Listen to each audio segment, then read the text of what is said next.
क्या दिल्ली के मुख्यमंत्री अरविंद केजरीवाल कल बीजेपी के होश उड़ाने वाले हैं? दोस्तों, आज अरविंद केजरीवाल की पत्नी सुनीता केजरीवाल मीडिया से मुखातिब हुई और उन्होंने कहा कि कल अरविंद केजरीवाल कोर्ट के बाहर आकर बताएंगे खुद कि आखिर कथित घोटाले का पैसा गया कहां।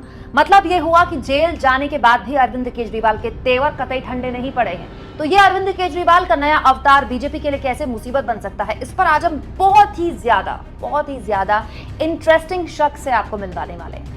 दोस्तों, अरविंद केजरीवाल का जो उदय भारत की राजनीति में हुआ था वो था अन्ना आंदोलन के जरिए। अन्ना आंदोलन के प्रमुख चेहरे, जब अन्ना के बेहद करीबी लोगों में से एक थे राजू पेरुलकर न केवल अन्ना हजारे को करीब से जानते हैं, बल्कि अरविंद केजरीवाल उनके इस आंदोलन को बहुत ही करीने से राजू पेरुलकर ने देखा है, जाना है। अरविंद केजरीवाल को बेहद करीब और करीने से समझने वाले राजू पेरुलकर बता देंगे कि किस तरह से अरविंद केजरीवाल को जेल में डालना उनके विरोधियों के लिए एक सबसे बुरा सपना बन सकता है। ऐसा सपना जो अरविंद केजरीवाल के लिए एक जबरदस्त फायदा लेकर आने वाला है। अरविंद केजरीवाल का जेल जाना कैसे उनकी राजनीति के नए अध्याय को शुरू कर रहा है, इस पर आज मैं आपको बातचीत करवाने वाली हूं, आपको मिलवाने वाली हूं राजू पेरुलकर से। दोस्तों, राजू पेरुलकर से हम जानेंगे और समझेंगे कि कैसे अरविंद केजरीवाल की पूरी राजनीति जेल जाने के बाद अब एक बिल्कुल नए मुकाम पे पहुंच गई है। ऐसे मुकाम में जहां वो सीधे प्रधानमंत्री मोदी से आंख में आंख मिलाकर टक्कर लेने को तैयार है। और यही बीजेपी बिल्कुल नहीं चाहती, यही बीजेपी को सबसे ज्यादा डराता है। राजू जी, आप तो अरविंद केजरीवाल को बहुत करीब से जानते हैं, समझते हैं। मैं ये जानना चाहती हूँ कि क्या अरविंद केजरीवाल की पॉलिटिक्स खत्म हो गई है? क्या अरविंद केजरीवाल अब वापसी कभी नहीं कर पाएंगे और दिल्ली से, जहां से उनकी पॉलिटिक्स शुरू हुई थी, वहां से ही खत्म हो जाएगी? नहीं, अरविंद केजरीवाल की राजनीति अभी शुरू हुई है। आप क्या समझती है कि जेल जाना उनके लिए गलत साबित होगा? नहीं, उनको जेल में इसलिए भेजा नहीं, वो गए हैं कि वो राहुल से बड़ी छवि बने उनकी इंडिया गठबंधन। राहुल गांधी की छवि बड़ी बनी थी भारत जोड़ो यात्रा और अन्य कई चीजों की वजह से। लेकिन उतना करने के बाद कांग्रेस को लगा अब वो आप जानते हैं ना, खरगोश और कछुए की कहानी, वैसे कछुओं को थोड़ा विश्राम लेने का मन हो गया, तो कांग्रेस को अभी भी विश्राम लेने का मन हो गया। तो उतने में ये खेला हो गया है कि अरविंद केजरीवाल अंदर गए। देखिए, आपको मैं बताता हूँ, अरविंद केजरीवाल, लेकिन जिस वक्त चुनाव लड़ना था केजरीवाल को, उस वक्त तो मुकदमेबाजी में लड़े, कैसे वो? नहीं, चुनाव लड़ेंगे। वो चुनाव अंदर से कई बार जीत चुके हैं। देश के कई विपक्षी अंदर जाकर, और देश के गुंडे भी और विपक्षी भी अच्छे चुनाव अंदर से जेल से जीत चुके हैं और लाखों वोटों से। वो कोई बड़ी बात नहीं है। मैं बताता हूँ आपको, खेल ये है कि देखिए आपको कि अरविंद केजरीवाल जी को पकड़ने के बाद जर्मनी और यूनाइटेड स्टेट्स हम नजर रखे हुए हैं कहते हैं, लेकिन हेमंत सोरेन को उसी तरह से पकड़ा गया। वो भी चीफ मिनिस्टर थे, उनके बारे में कोई जर्मनी और यूएस का बयान नहीं आता। ये क्यों होता है आप बताइए? क्यों? सिर्फ वो आदिवासी है इसलिए और ये बनिया है इसलिए? तो बात ये है कि ये अरविंद केजरीवाल एक बहुत अच्छे, जैसे कि भाजपा जैसे है, भाजपा के मैं उनको मोदी भी इसीलिए कहता हूँ कि अगर आप अरविंद केजरीवाल अगर आते हैं तो आपको पता चलेगा कि मोदी जी कितने अच्छे थे। अच्छा। तो हाँ, तो बात यह है कि ये संघर्ष एक दो तानाशाह के बीच में संघर्ष है। अरविंद केजरीवाल का संघर्ष इतना ही है कि वो मोदी जी क्यों नहीं है, और मोदी जी का संघर्ष यही है कि एक म्यान में दो तलवारें नहीं रहती। और अभी जो अरविंद केजरीवाल जेल में गए हैं, जहां से देखिए दुनिया में मैं हमेशा एक बात सीखा हूं, यहाँ पर राजनीति, मैं राष्ट्र के प्रति समर्पित हूं, ऐसी लाइनें अगर जो बोलता है उससे आपको बड़ा सावधान रहना चाहिए। वो बड़ा तानाशाह होता है, क्योंकि आमतौर पर ऐसी बातें तो, निरर्गल बातें तो भगत सिंह या नेहरू जी ने भी या गांधी जी ने भी कभी नहीं की, मैं राष्ट्र के प्रति समर्पित हूँ।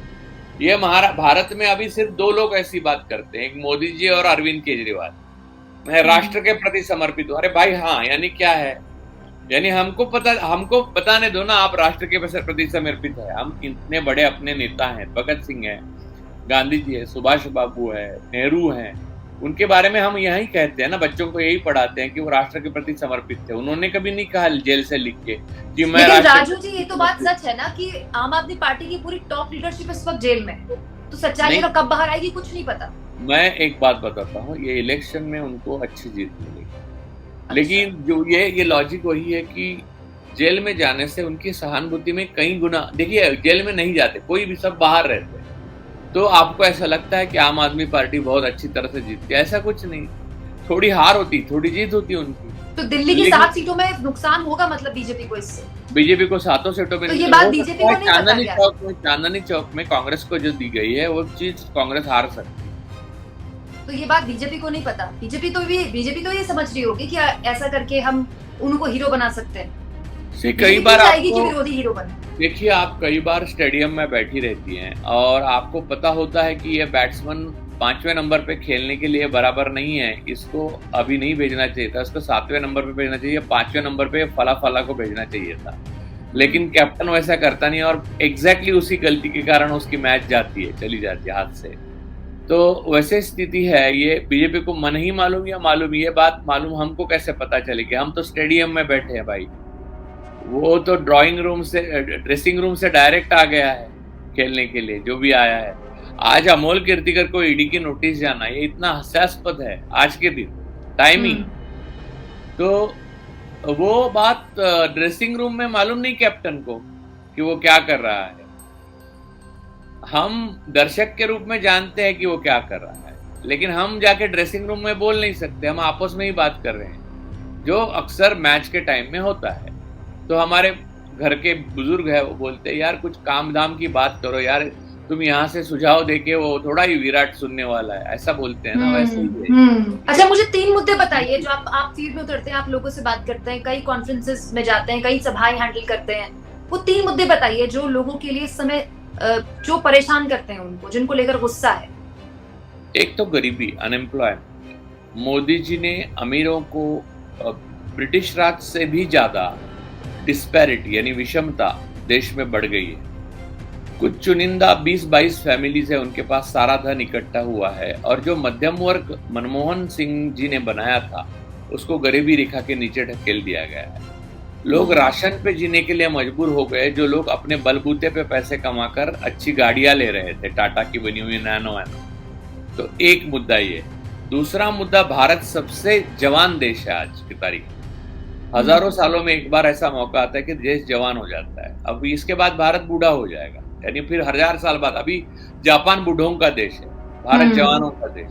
बिल्कुल, ये मौका है और ये त्रासदी भी है। ये मौका मोदी जी ने गंवा दिया। आज भारत में जितने ज्यादा जवान हैं उतने ही अनएम्प्लॉयड है।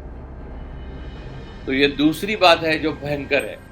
और तीसरी बात सबसे बड़ी ये है कि हम भारतीय नागरिक ज्यादातर अमन पसंद लोग, हम लोग झगड़ा करना चाहते हैं, हम व्हाट्सएप पे झगड़ा करना चाहते हैं, हम ट्विटर पे झगड़ा करना चाहते हैं, हम फेसबुक पे, लेकिन वास्तविक रूप में हम रास्ते पे लोग अपने दोस्त या दुश्मन का भी खून नहीं बहाना चाहते ज्यादातर लोग।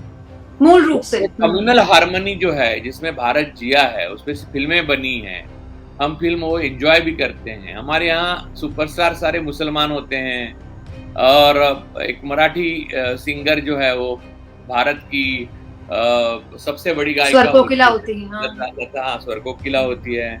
फिर हमारा जो कैप्टन है सबसे ज्यादा सक्सेसफुल, वो झारखंड से आता है।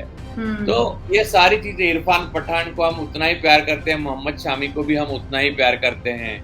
हमारी हिंदू शादियों में बिस्मिल्लाह खान की शहनाई बजी नहीं तो लगता नहीं है शादी हो रही है। ये सारी चीजें है जो भारत। तो आइडिया भारत को तोड़ने की अगर आरएसएस मोदी कोशिश करेंगे तो वो कभी बख्शे नहीं जाएंगे। इतिहास में उनके नाम से काला पन्ना तो लिखा जाएगा ही, लेकिन जिस ज्वालामुखी पे वो बैठे हैं वो ज्वालामुखी फटेगा। ये 3 चीजें हैं जो 3 चीजों की वजह से वो ज्वालामुखी फटेगा। और जब फटेगा तो आप और हम खुद उनके प्रति सहानुभूति व्यक्त करेंगे कि इतना बुरा भी तो नहीं होना चाहिए, लेकिन होने को कौन रोक सकता है। और प्रकृति जितनी प्रेम करती है उतनी ही वो क्रूर होती है, और क्रूरता में भी उसको रोक नहीं सकते। बहुत बहुत शुक्रिया राजू जी, आपने कीमती वक्त दिया हमें और तमाम मुद्दों पर आपने बेबाकी से अपनी राय रखी। बहुत बहुत शुक्रिया आपका। Thank thank you. यू।